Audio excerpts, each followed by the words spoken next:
Alright, here's a video of a exercise. Well, it's actually 4 exercises in one, and we call it a barbell complex. This is great if you're in a gym environment where it's really crowded and you just don't have room. If you try to superset, you might lose your barbell, or you just can't get any other equipment because it's all gone or whatever.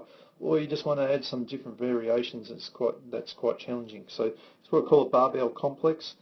So this is basically where you're going to load the bar up to do a deadlift. So if you make sure you've got good deadlift form, so then you come up, do your deadlift, and the hardest part with this is that if you're pretty good at deadlifts, you'll find that you can't load up the deadlift to the amount of weight that would really be challenging you, because this is going to be determined by how much you can do with a bent over row.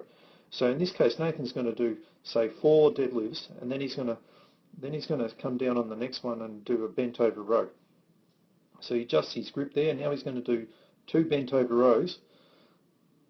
And then after he does the bent over row, he lowers the bar down and he does some push-ups. So the push-ups are quite easy. So the deadlift and the push-up component of this workout is the easiest part. So you might do extra reps on those two because they're just not as difficult.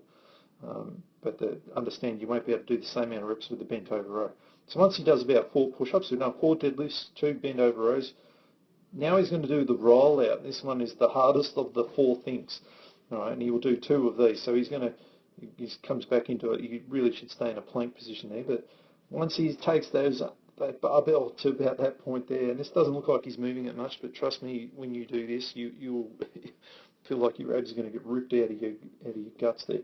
All right, so once his arms start moving forward, you'll only be able to move the bar probably that far, maybe 5 to 10 centimetres tops. All right, and then you just slowly move it back. It's easier to move it forward than it is to move it back. All right, and then that would count as 1 set, and then you would run through that again. So you might do, if your form's good enough, you might be able to do several sets where you could run through.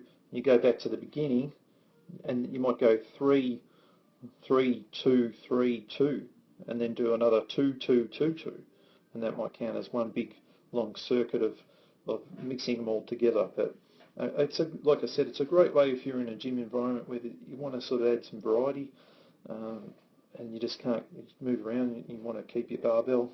And you might be just sick of just doing standard deadlifts. This is a nice little circuit. The hardest part is the bent over row and the roll out. But if you struggle with deadlift form, it's a good way to practice it without it sort of crushing your back as such. All right, so a great variation in your training you can use. If you wanted to make it more about the deadlift, just eliminate the bent over row and do 3 things, so deadlift, push-up, roll-out. But I would just be very wary of that. With the roll-out sort of fatiguing your abs, could be a bit risky. If you're going to go heavy with deadlift, just keep deadlift on its own. So that's why we might use it's a lighter weight on this. It's a bit more suitable for what we're doing. All right, so I hope you've enjoyed that, and we'll see you on one of our next videos.